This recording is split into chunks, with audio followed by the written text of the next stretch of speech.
So I forgot in this video I was also going to tell you how to describe the shape, the center, and the spread of a quantitative graph.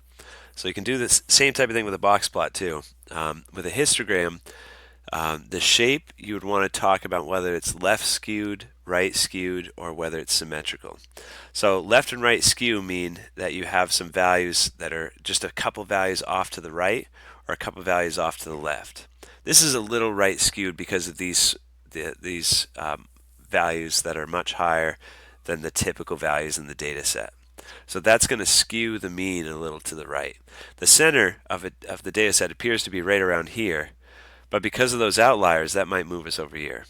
Like the analogy I always say is, if you were to take the 10 people that live on my street, add up all their household incomes and divide by 10, you calculate the mean income, right?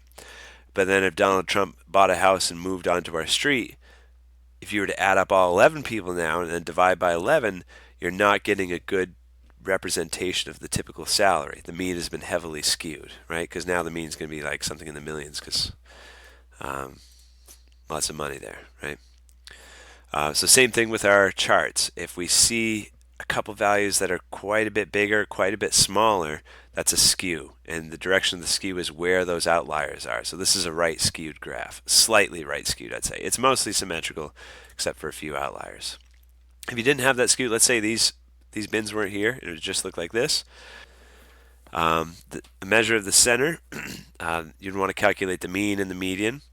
If there is any sort of skew, if you're worried about skew, you want to use the median to measure the center of the data set. So I would use the median to describe where the center of this data set is.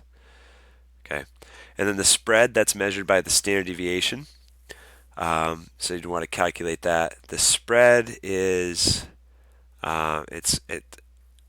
might not have done this yet in the text. It's approximately normally distributed is how the spread is working. Most of the data are centered around the mean, is what you could say, with a few data points that are smaller and a few data points that are larger. But when you describe the spread, you'd also want to mention those outliers.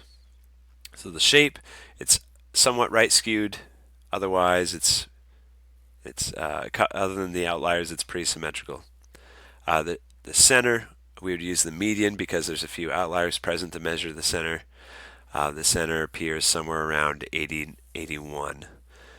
And the spread, most of the data points lie near the mean and the median, with a few, with lesser and lesser data points the further you get away from the mean and the median, except for, again, a few outliers.